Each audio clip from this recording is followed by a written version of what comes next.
As you can see, all my units are very close to each other, so they are easy targets. They walk now, but I can order them to run if I want to, but they will get tired, so they're stopping. So I will order them to attack now and run. So now they're charging! Oh, here come the spares! Now they're stopping because they have first a spare throw before they attack with swords. Here come the spares!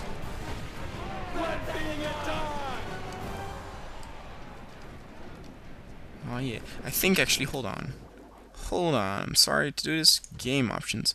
I think you can, or can you not do that? Thought there was like a thing for minimal interface, but maybe that was still not in Rome Total War, or maybe you need to do that in the main menu options. Here you can see them fight, and you can actually see them fighting each other individually. It's all motion capture, so that's pretty good. The only downfall now is, if you compare it to others, is that the amount of animation is not that varied with what they can do now. I want these guys now to run as well and attack them from behind. Now the spear guys are coming now, so that means trouble for us. However, the horse guy can also now attack here, sending him to run already. So here come the horse guys, and they need to run a pretty far thing, pretty far distance, but because they're horse units, I think they should be okay. And these guys will now attack them. I have not set them up in a good formation, so some of it will kill each other because they're standing in front of each other. But that should be fine. Here you can see complete panic.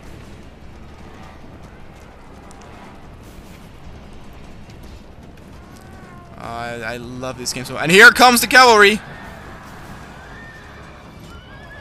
And what I can do then is I can actually attack the spearmen from behind.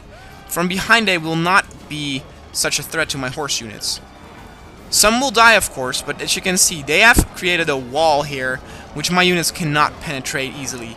But it is very weak from behind, so my horse units are trying to move through this. Need to do it again. Come on, guys. Ah! General died. General is slain, and now his men fear us. It is time to press the attack. And here, now they get sandwiched, squashed, and obliterated.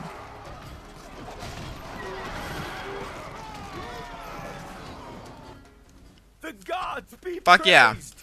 The enemy's hearts are full of fear, and now they flee. Here you can continue battle if you want some more experience. I'm not going to do it. I'm going to end battle. As you can see, my horse unit leveled up, and these guys, and don't worry about losing units. You can replenish them in towns.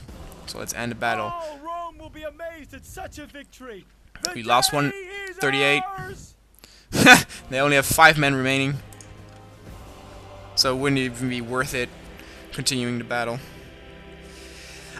Another thing that I really love about Rome Total War, and that I really find disappointing about Shogun 2 Total War, even though it is very understandable, but in this game you have so much variety in the faction units. So I'm gonna occupy. You can then choose. You can choose, for example, to if you exterminate everyone, you get a lot of cash because you take their stuff, but people will not be happy. And now people are happy, but you won't get a lot of cash. But as you can see, I have enough cash.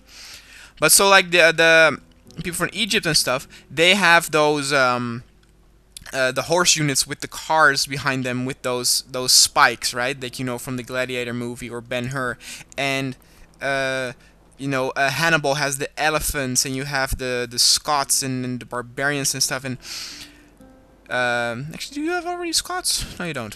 I'm now confusing it with medieval. But you have so much variety. And in Shogun 2, every faction has kind of the same units. Then again, Shogun 2 Total War is, of course, in one country, and this is over the whole world. So it is understandable, but it's still very disappointing, because one of the things that I would or really like, even though I've never done it, is that, for example, if you complete the campaign with, you know, these guys, you get new factions to play with, and they play completely different, so that's pretty cool. Alright, so we occupied this. Let's see what we're gonna build. We want a better economy, so roads. Roads also means that your units can move further during one turn. I cannot recruit. I can only recruit peasants. These guys are weak as fuck. They give you a lot of units. I think 240. So they're 240 units, but they are so weak, and their morale is low. So you can have a battle with so many units with only peasants, but it will be a useless army. Alright, so we're done now. And what I need to do also, actually... well, you know what? Fuck it. I'm gonna wrote is I need of course a wooden... I need a wall so that I won't be easily attacked from outside. What I want to do now is I want to take this, and this guy. Move over here. Move here. And then with that new husband or this guy, one of these two, I want to move to the next town and conquer it. So that I, you know, can establish trade routes and stuff like that. Anyway, let's end a turn.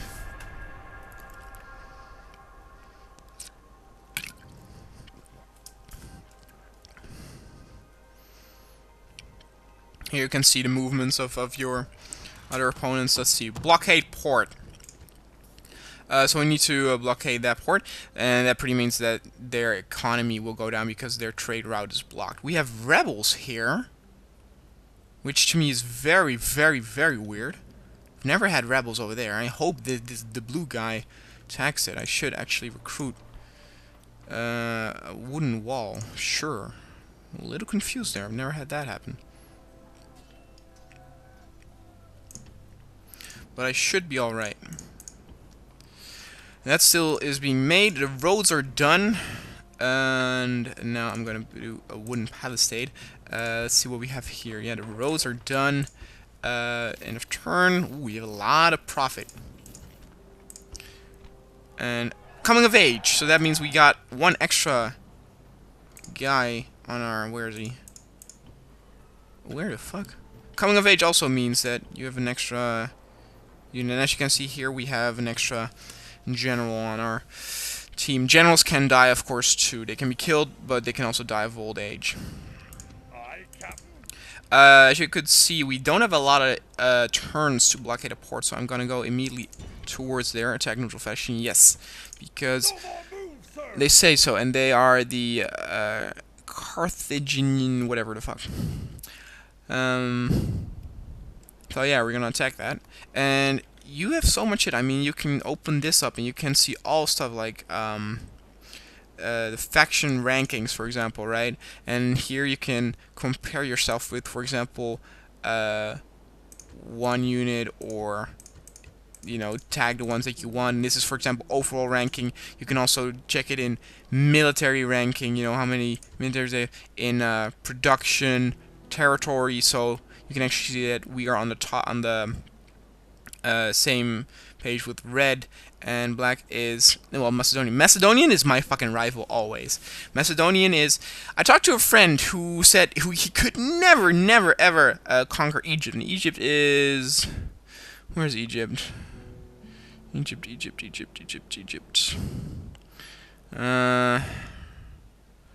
Or is it not Egypt?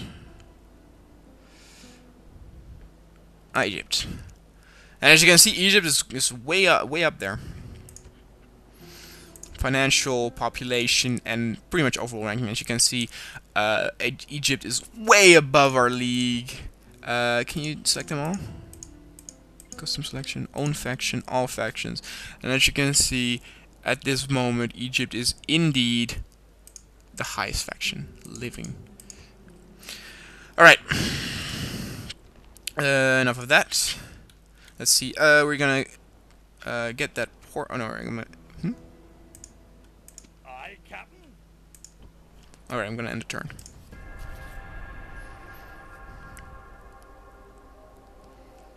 Oh, we got the Macedonian politician. He wants to trade, which is fine by me. That only means that my trade route will increase. Macedon is not a threat yet, and you can, for example, make a counter offer and then, make offer of an alliance, attack faction for them, blah blah blah, or a demand of give region and stuff. So you can do so much with political system. It's so great. I love this game so much.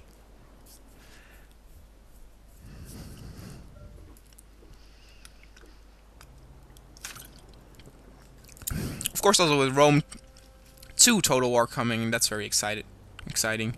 Aye, Captain. Infection, yes. Especially since they use the same engine of Shogun. So, they can have a lot of unit variety in there. I'm wondering how big the world map will be. So, we continue on strengthening this town with... Oh, that's a difficult question. Land clearance, or do we want barracks to fight? I'm gonna do the land clearance. When population reaches 2,000, we can upgrade the town to a bigger one, and now population is 1,037. If you lower tax, population growth will increase. If you increase it, it will decrease. So, you know what? I will actually set it to low. I'll be a nice guy, actually. They also be happy, obviously, with low tax. Economically, I am still very...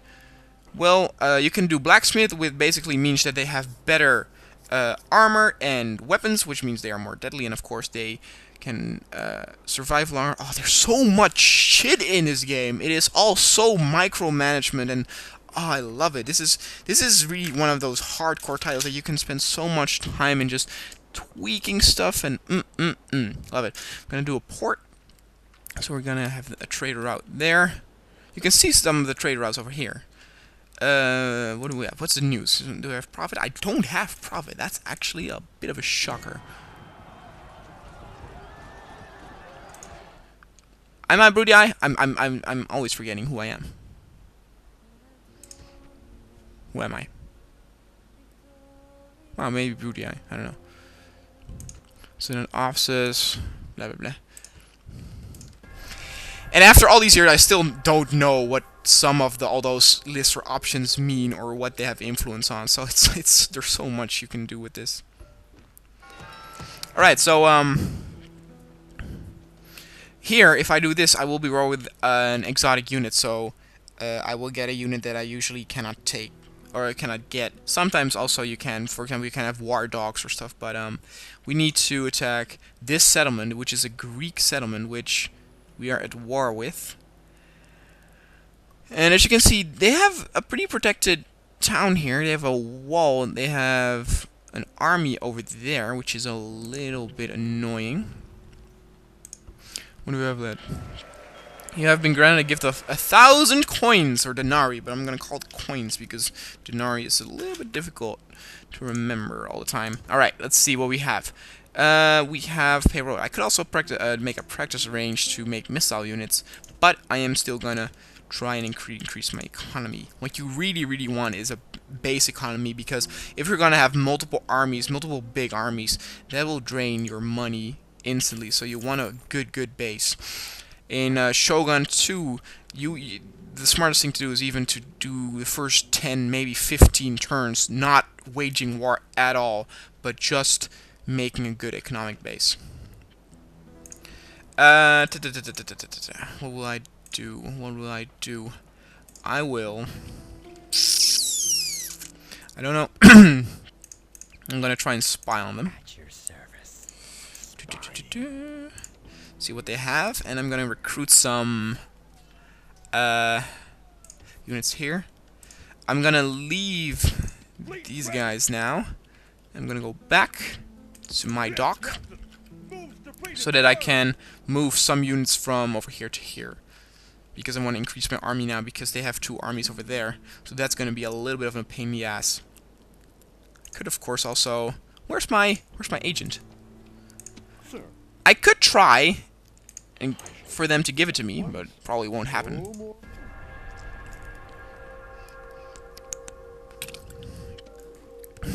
I could pay them.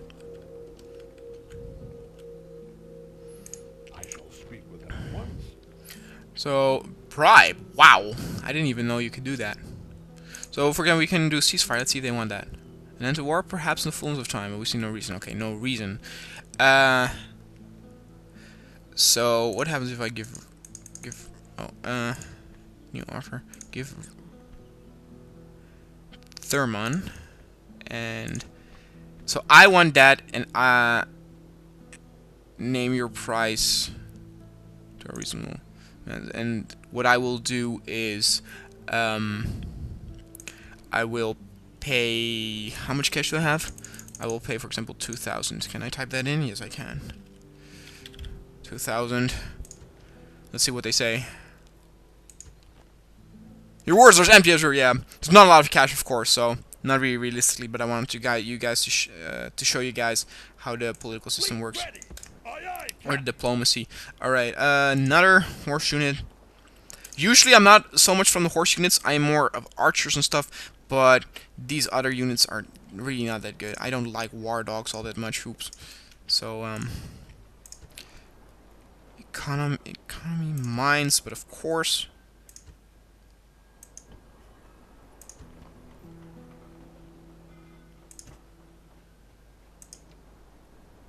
All right.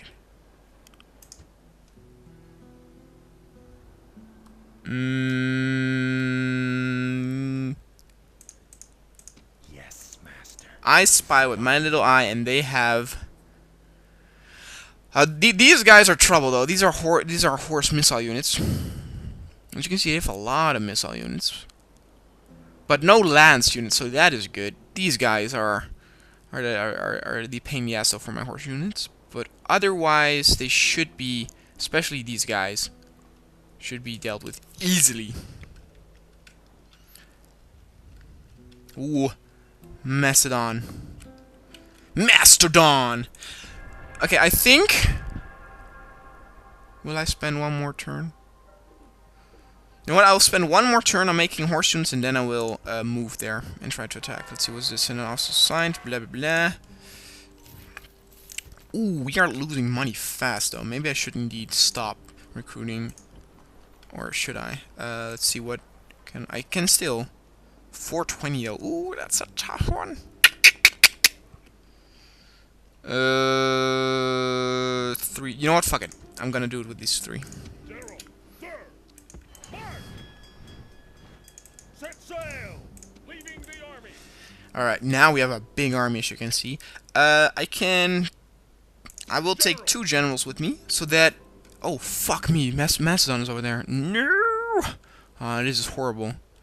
Because what I'm afraid of is if I take my huge army over here, that Macedon will try to attack. Macedon's army now is not big enough to conquer it. However, what will I do? Shit. Oh, I forgot to fucking... Oh,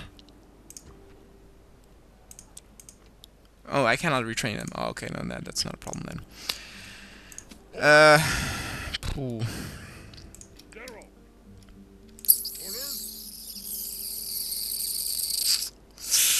Who am I leaving behind? That is the question. Who am I leaving behind?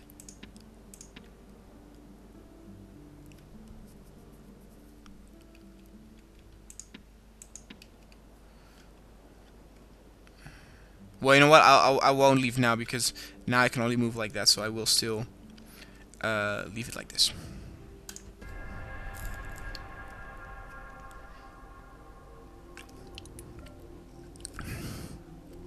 And as you can see, you have red, you have blue here, you have green here, and Rome, and the leader is here. And Rome now is not well protected, but here you have the main army of Rome, and as you can see, it is filled to the top. And I think this dude over here is a sick army. Oh, dude, I'm worried about this Macedonian grouping over here. Sir, Let's try and talk to them. honor. No more moves. General, Imperator.